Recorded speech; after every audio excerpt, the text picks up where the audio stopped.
Bonsoir à tous, merci de nous rejoindre sur La Première. Voici les titres de l'actualité de ce samedi 9 août. On ne plaisante pas avec les règles sanitaires lorsqu'on importe du gibier des Marquises. Lors d'un contrôle de biosécurité cette semaine, de la viande de chèvre était mal conditionnée. Hina Moeura Morgan Cross, remplacée par Tamatoa Flores à la présidence du comité communal du Tavini Huiratira à Mataia. Le bureau a été renouvelé ce matin en présence des cadres du parti. 3 nouvelles enseignes spécialisées ont ouvert leurs portes à Te Avaro, à Moorea. L'économie se développe dans les îles, les habitants sont partagés. Nous parlerons musique traditionnelle dans notre rubrique Tehono Rahua. Notre invité a assuré le rôle de chef d'orchestre dans différents groupes lors de nombreux heiva. Samuel Terimana nous racontera son histoire et sa vision. Il a décidé d'ouvrir son école de musique. Et puis Kyle Taraufau remporte la Tahoe Race devant Brice Punua Taahitua et Hotuitir Eipor'ei. 800 rameurs se sont élancés de la Pointe Vénus cet après-midi. Retour sur les temps forts de la course à la fin de ce journal. Mais d'abord, cet incident aux Marquises à Hivaoa. Un pêcheur a été mordu par un requin gris. L'homme a plongé du quai de Atuona pour récupérer le téléphone d'un touriste. Malgré ses tentatives pour chasser le squale, il a été blessé aux orteils, ce qui a nécessité une évacuation sanitaire pour une prise en charge chirurgicale à Nukuhiva. Écoutez la réaction de l'adjoint au chef de corps des pompiers, joint par Pierre-Manuel Garou. Il a voulu écarter le requin avec sa main. Le requin l'a frôlé et pendant qu'il l'a écarté, le requin l'a attaqué au niveau du pied droit. Donc on l'a pris en charge, on l'a déposé au centre médical et normalement il doit être évacué de Nukuhiva par l'hélicoptère. Alors il a plusieurs plaies au niveau du gros orteil et l'orteil qui suit. Dont une qui suscite l'intervention d'un chirurgien. Je pense qu'ils ont été choqués déjà parce que c'est un endroit où les enfants ont l'habitude de se baigner. Et je pense qu'ils sont sous le choc. On ne badine pas avec les règles sanitaires. Depuis 2023, l'importation de viande des Marquises est encadrée. La préparation et le conditionnement des gibiers abattus destinés à la vente sont soumis à une réglementation précise. Or, lors d'un contrôle de biosécurité cette semaine, de nombreuses infractions ont été relevées. Riyad Itahiata et Mirko Vanfou. C'est dans ces conteneurs frigorifiques que sont importées les pièces de viande depuis les Marquises. Cette semaine, lors d'une opération de contrôle de la biosécurité, des infractions mineures ont été constatées. Elles concernent la préparation des viandes de chèvre après l'abattage. La biosécurité a dû retenir quelques sacs, quand même, mis de côté, parce que quand même, tous les destinataires n'étaient pas au courant. Comme quoi, il y avait un dispositif avant ça, pour que ça arrive ici. Une petite tension quand même entre la biosécurité avec les destinataires, les sacs, mais après ça s'est arrangé. Mais il faut quand même que tout le monde soit au courant. En effet, depuis le 20 avril 2023, une nouvelle réglementation est en vigueur en Polynésie. Elle impose une identification de la carcasse, un transport propre et surtout... Aujourd'hui, les carcasses doivent arriver entières. Elles ne peuvent pas être découpées sur place aux Marquises parce qu'il n'y a pas de zone de traitement du gibier hygiénique. Et c'est source de contamination. C'est source de contamination à différentes bactéries, salmonelle, Escherichia coli qui peuvent entraîner des problèmes de santé. Cette dernière mesure vient quelque peu compliquer le quotidien des restaurateurs de Tahiti comme Tahia. Elle propose de la chèvre toutes les semaines dans son restaurant. Ça arrive congelé par bateau des Marquises. Moi, je demandais à ce qu'on le découpe en 4. Et là, ils ne peuvent plus découper. Ils sont obligés de me l'envoyer entière. Donc, vous voyez la chèvre entière. Si j'en ai 2 ou 3 qui arrivent sur ce... Et pour le stocker, c'est un peu compliqué pour moi, quoi. En attendant, une formation est déjà proposée aux chasseurs des Marquises. Elle leur permet d'obtenir un agrément pour expédier des gibiers dans les normes. C'est une formation de 3, 4, 5, 6 heures maximum. C'est pas apprendre à tuer une chèvre, c'est apprendre à faire en sorte que la chèvre qu'on va expédier soit dans les meilleures conditions possibles de congélation et pour respecter les normes d'hygiène. Tout simplement. Et comment ça se fait alors aujourd'hui? Il y en a qui n'ont pas encore eu accès à la formation, ils n'ont pas compris. Pourquoi il y en a encore cette situation? Il y a toujours des récalcitrants. Face à la situation, les maires des Marquises renouvellent leur demande de création d'établissements de traitement du gibier dans leurs îles. Cela leur permettra d'approvisionner les cantines en viande locale et de les préparer à la vente avant l'expédition. Politique, le comité communal de Mataïa a bien été renouvelé ce matin en présence du président Oscar Temaru et certains cadres du parti Tavini Huiratira. Un vote sous tension à l'absence de l'ancienne présidente du comité et représentante à l'Assemblée, Hinamoeura Morgan Cross, mais aussi en l'absence de Valentina Cross, vice-présidente de l'ancien bureau et auparavant représentante Tavini. Le reportage d'Ismaël Tahiata et Dylan Fels. Ce n'est pas un vote à main levée, mais à corps levé. En place, le nouveau bureau du comité communal à sa tête, Tamatoa Flores.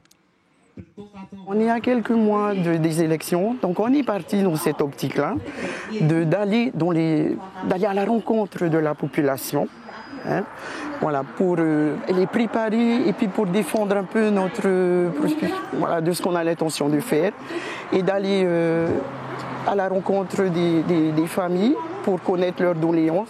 Une réunion où Valentina et Hinamoeura Cross ont brillé par leur absence.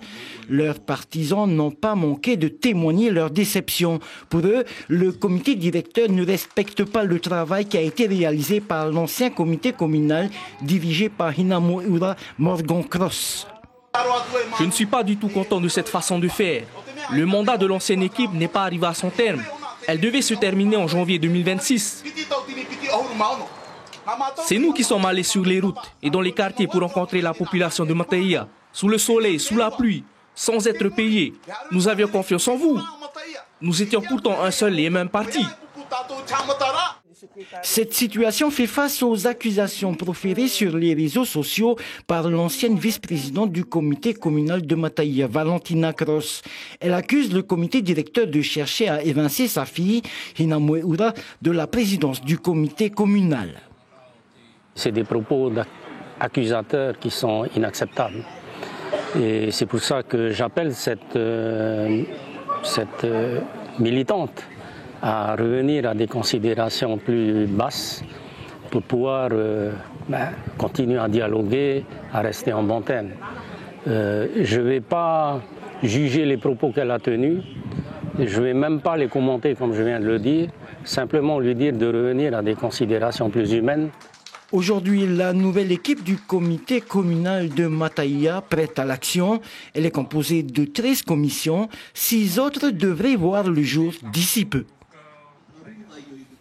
C'est un événement douloureux qui est commémoré chaque année. 18 ans déjà que le twin otter d'Erm Aurea s'abîmait en mer. Quelques minutes après son décollage de Thème-Haye, un drame qui a coûté la vie à 19 passagers et aux pilotes. Depuis, chaque année, la commune de Aurea Mayor organise une cérémonie en mémoire des victimes. Ce matin, une vingtaine de personnes se sont réunies pour marquer ce triste anniversaire. Des élus, des agents municipaux, mais aussi des familles. Alain Druet a perdu son frère dans le crash. On l'écoute au micro de Vaitiale et Pereire. 18 ans, c'est ce que je disais tout à l'heure, c'est déjà beaucoup de temps, mais grâce à Tavana, qui à chaque fois rallume cette petite étincelle du souvenir, parce que le temps a des vertus, bien sûr, il panse les plaies, il fait refonder des familles, il font que les orphelins d'hier sont maintenant peut-être parents et affrontent leur vie, leur propre vie. Mais 18 ans, le temps a aussi ses travers, c'est l'oubli. On reste à Aurea où l'offre commerciale s'enrichit. 3 nouvelles enseignes spécialisées ont ouvert leurs portes à Te Avaro, attirant déjà de nombreux curieux. Une arrivée qui ravit les habitants, mais qui soulève aussi quelques questions. Le reportage de Vaitiale et Pereire. Non, nous ne sommes pas à Tahiti, mais bien à Mo-Aurea. À quelques jours de la rentrée scolaire, l'île Sœur accueille 3 nouvelles enseignes commerciales. Ameublement, décoration, mode, les quelques 18 000 habitants de l'île peuvent désormais faire leurs courses à quelques pas du quai de Veyaré. Partout là, on vient en ville, aller chercher des laits, surtout pour les enfants, pour l'école. Et là, c'est tout prêt. Et voilà, et ça fait du bien. Sur place, les 1400 mètres carrés de surface attirent déjà de nombreux curieux. Et pour le groupe Montovani à l'origine du projet, le pari est réussi. On est venu pour faire plaisir à la population, on a créé des emplois, on amène du pouvoir d'achat, les prix pratiqués sont les mêmes qu'à Tahiti. Donc je pense que dans la globalité, on amène beaucoup de positifs. Pourtant, ce mini-centre commercial sur la terre de Paetao n'a pas toujours fait l'unanimité. La fédération Tahei Aotea Moorea s'y était notamment opposée en 2023, pointant les conséquences environnementales irréversibles du projet. Il faut des projets pour justement ouvrir aussi des emplois. Et au lieu de partir pour aller chercher du travail ailleurs, sur place, si on peut ouvrir des chantiers, des entreprises pour avoir du travail. Mais ces projets doivent être adaptés à la nature. Il y a un an, l'autorité polynésienne de la concurrence autorisait pourtant son implantation. Aujourd'hui, le groupe revendique une vingtaine de créations d'emplois sur l'île. Avant, j'étais en restauration. Donc, je travaillais beaucoup, je faisais beaucoup de coupures et tout ça. Et maintenant, on va dire que la vie est beaucoup plus stable avec un travail à journée seulement. Avec ces nouvelles enseignes, les habitants de Moorea ont plus de choix, mais cette nouvelle concurrence pourrait impacter les petits commerçants déjà en place. Reste à voir si cette évolution profitera à tous ou si elle viendra bousculer l'équilibre économique de l'île. Allez, place à la musique maintenant avec notre page Tehono Rahua.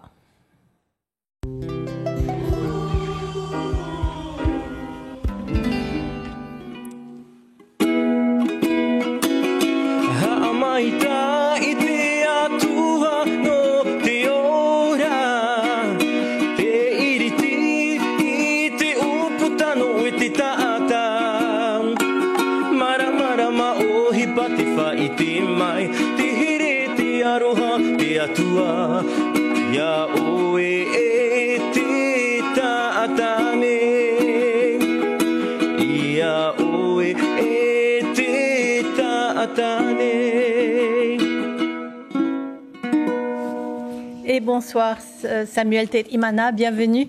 Alors vous êtes un enfant de la commune d'Aroué et vous avez grandi dans la musique grâce à vos parents. Comment s'est passé votre apprentissage? Et Yorana, merci de me recevoir ce soir. Effectivement, donc j'ai grandi dans la commune de Aroué avec ma famille. Donc j'ai baigné dans la musique depuis tout petit. Mes grands-parents sont musiciens, mes parents sont musiciens.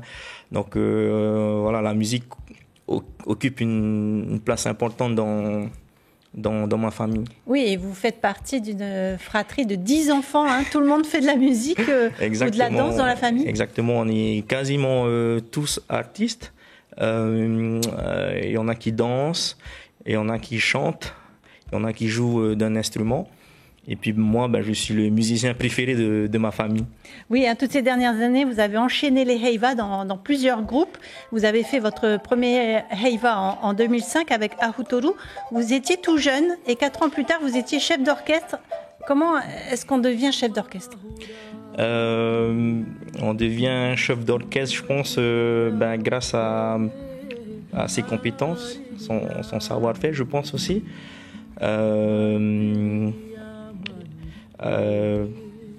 Alors concrètement, qu'est-ce que c'est être chef d'orchestre? Parce qu'il faut composer, il faut diriger les différents instruments. Mais alors quels sont-ils?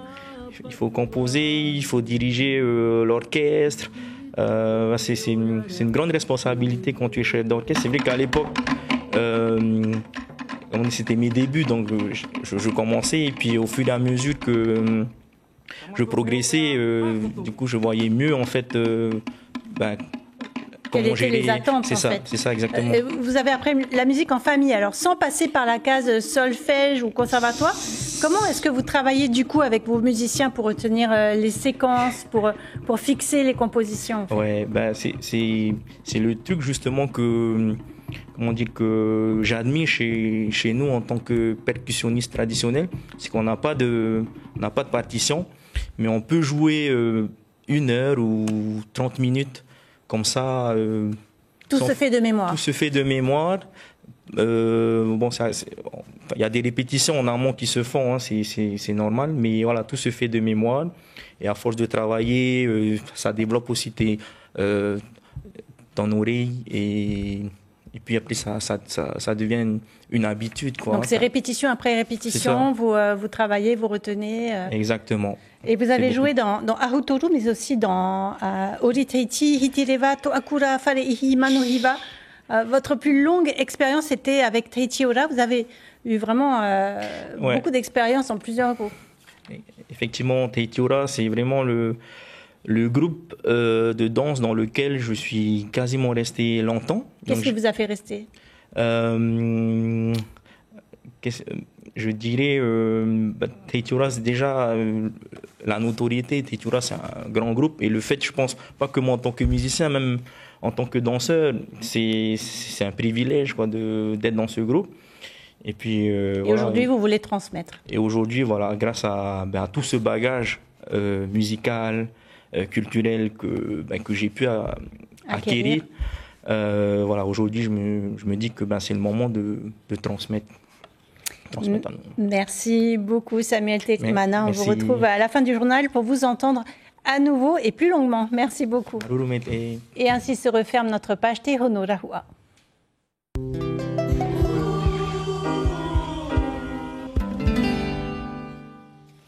Dernier week-end avant la rentrée et dernier jour de la saga. Toutes les semaines, 140 enfants participaient aux activités. Ces derniers jours, ce sont les petits de Rurutu et de Tubuai qui en ont profité.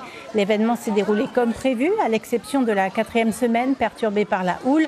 Les sorties en voile ont alors été remplacées par des animations à la salle omnisport de Papeari. Le bilan de cette saga avec Tina Liu, elle répond à Dylan Fels.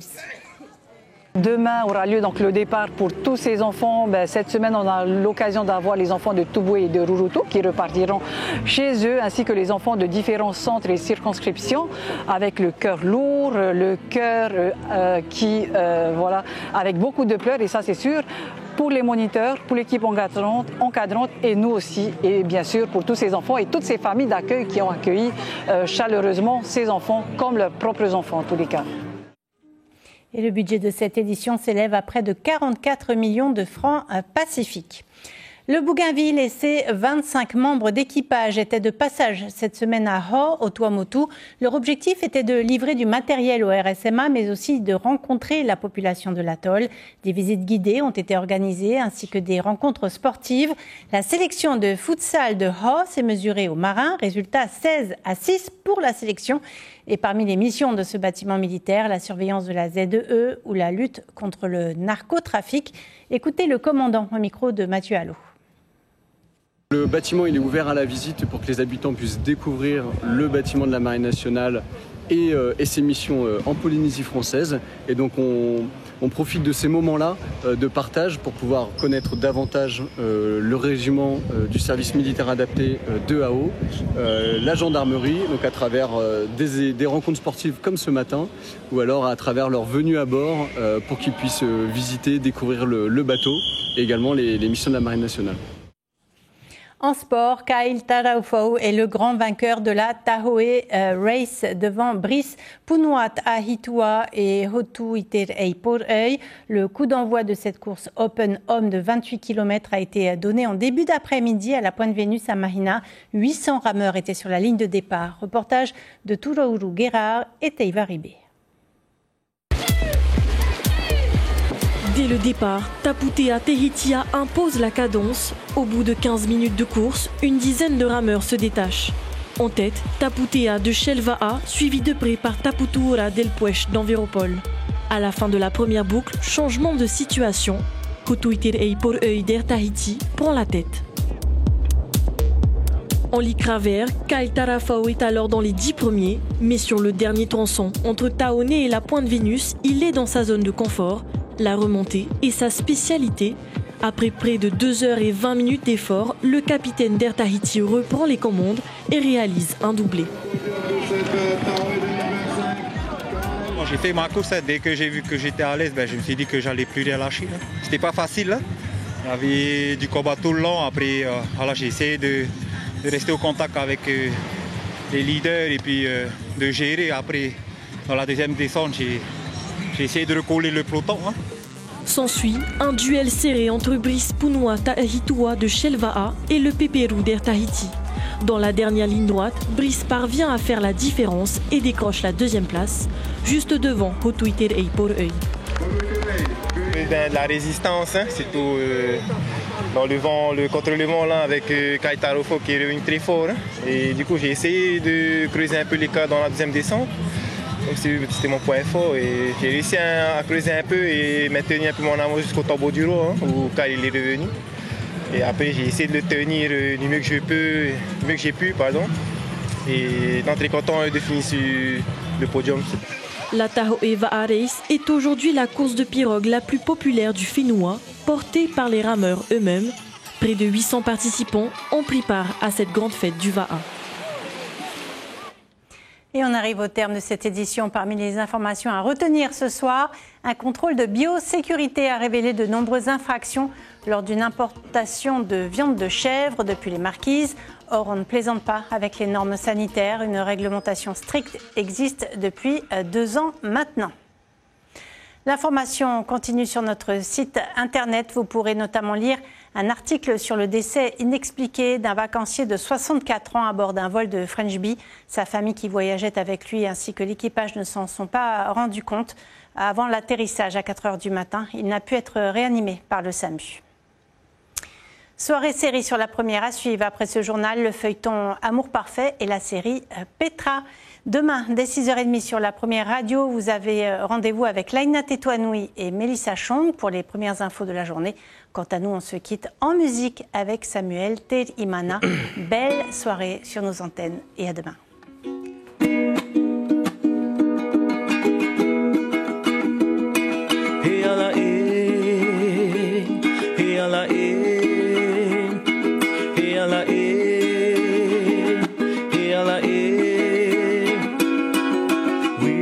Behind the face of the Hawaiian nation, the Hawaiian race.